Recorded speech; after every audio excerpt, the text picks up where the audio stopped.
Hole 1. Burn. The Old Course begins with one of the most iconic shots in golf.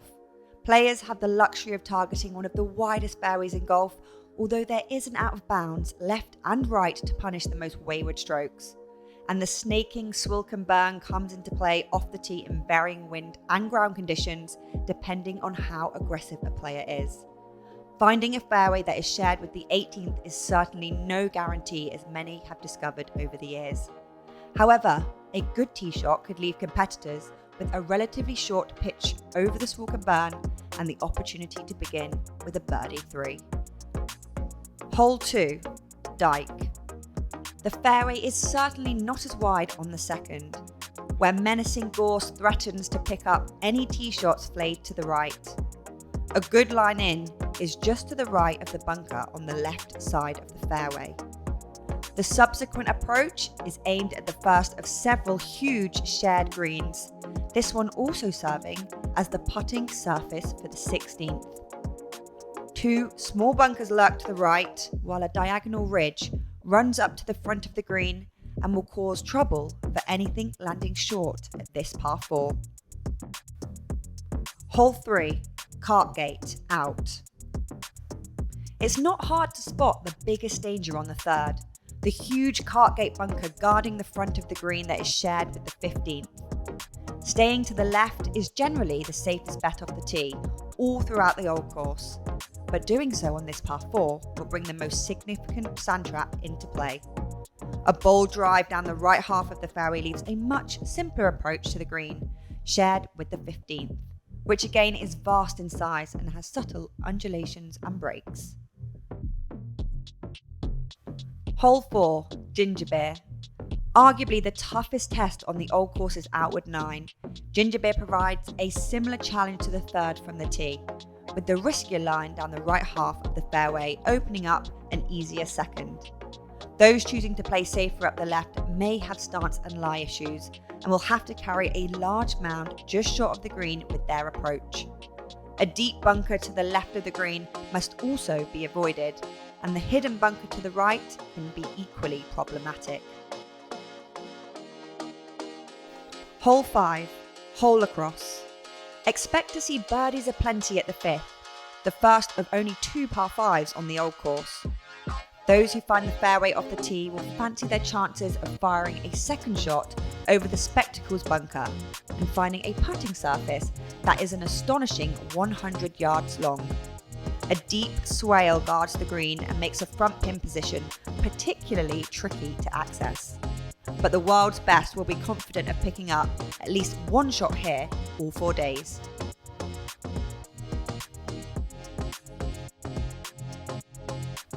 Hole 6. Heathery out. The tee shot is not simple at the par 4 6th. Play blind to a fairway that is studded with the infamous coffin bunkers. A further 6 sand traps lurk to the right of the short grass, making accuracy vital.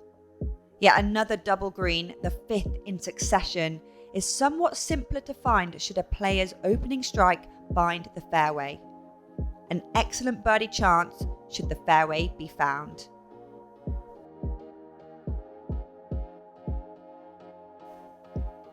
Hole 7. High out.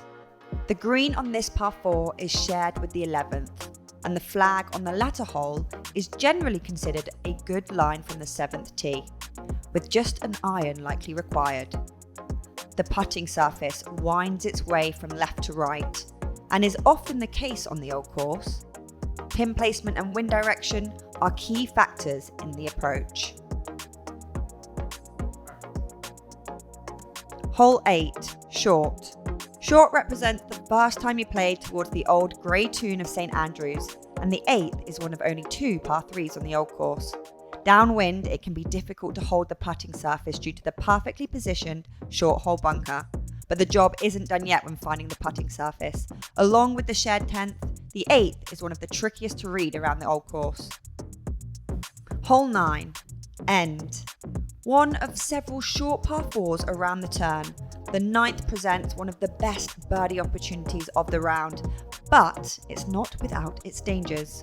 A host of bunkers, including 2 in the right half of the fairway, are in play for those looking to take on the green from the tee, while gorse bushes lurk to the left. Good lag putting on this hole, particularly downwind, is often crucial to securing a 3. Hole 10, Bobby Jones. Named after the champion golfer of 1927 and amateur champion of 1930 at St Andrews, Bobby Jones presents 2 distinct options off the tee. Those seeking to play it safe on this par 4 can lay up and have plenty of room for error. But there is also the option of taking a boulder line with a driver, taking aim at a narrowing, undulating strip of fairway that runs up to the green. This putting surface is shared with the 8th, and again is tricky, sloping from front to back and offering subtle undulations. Hole 11, High, In. Amusingly referred to by many locals as the shortest par 5 in golf, the 11th, actually a par 3, is certainly a challenging test. The fearsome hill and strath bunkers short of the green must be avoided, although that can be easier said than done when the wind blows.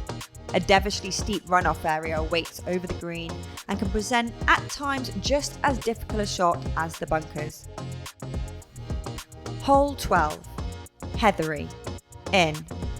The tee shot at the 12th hole is key. If you avoid the 5 hidden bunkers scattered around the centre of the fairway and the gorse to the left and right, a great birdie chance awaits, particularly for the longer hitters who can take on the green. Hole 13, Hole Across, In. The difficult par 4 13th starts the run for home, playing back towards the now visible town in the distance. The fairway comes to an end at approximately 300 yards, and playing up the left is again an advantage. Coffin bunkers are the main threat from the tee. While it can be tough to pick the right line with a semi-blind approach played over a large mound to yet another double green. A swale and bunker just to the right of the green also presents problems. Anyone making 4 here in all 4 rounds will surely be happy with their work. Hole 14, Long. The 14th is a tough par 5 that begins with a demanding tee shot, where players can choose to go right or left of a group of bunkers known as the Beardies. With an out-of-bounds wall further to the right, many will likely choose the 5th fairway to the left as the option.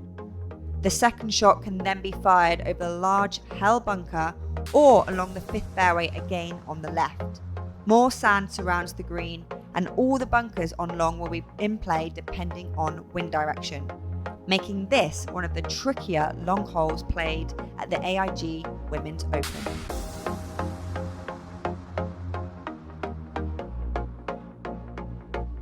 Hole 15, Cartgate, In.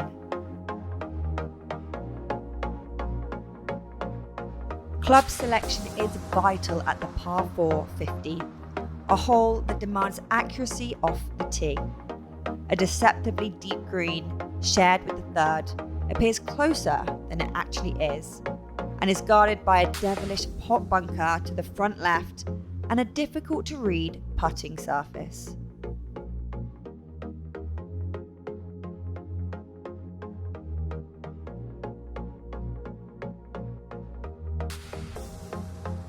Hole 16, Corner of the Dyke. The par 4 16th is a classic risk-reward hole, with boldness of the tee required to leave an easier approach. With out of bounds very much in play to the right, the safe play is a drive down the left side of the fairway shared with the 3rd hole, but will leave a demanding second shot over 2 bunkers, and with a worse angle into the green. Drives down the centre can bring the principal's nose collection of bunkers into play and will result in a chip out. Playing down the right and taking the out of bounds is much riskier, but can result in a golden birdie opportunity if navigated successfully. Hole 17, Road. The road hole is undoubtedly the old course's most demanding test and regarded by many as the toughest par 4 in golf. The tee shot needs to be fired bravely over the corner of the Old Course Hotel to find the fairway, although many will opt left with out of bounds lurking to the right. An even trickier challenge awaits with an approach to the shallowest of greens, protected by the famous road hole bunker. The putting surface too is arguably the hardest on the old course, and even after playing 2 excellent shots, avoiding a 3-putt is a difficult task. Hole 18, Tom Morris. The site of so many dramatic moments over the years, the par 4 18th is quite simply iconic. It should be no problem to find the huge fairway that also served as the target for the opening shot of the round, so long as the out of bounds to the right is avoided. Players can then savour a walk over the Swilcan Bridge as they make it back into the town where they started. The Valley of Sin, short of the putting surface, is a common collection point, while 3 putts are common on a large undulating green.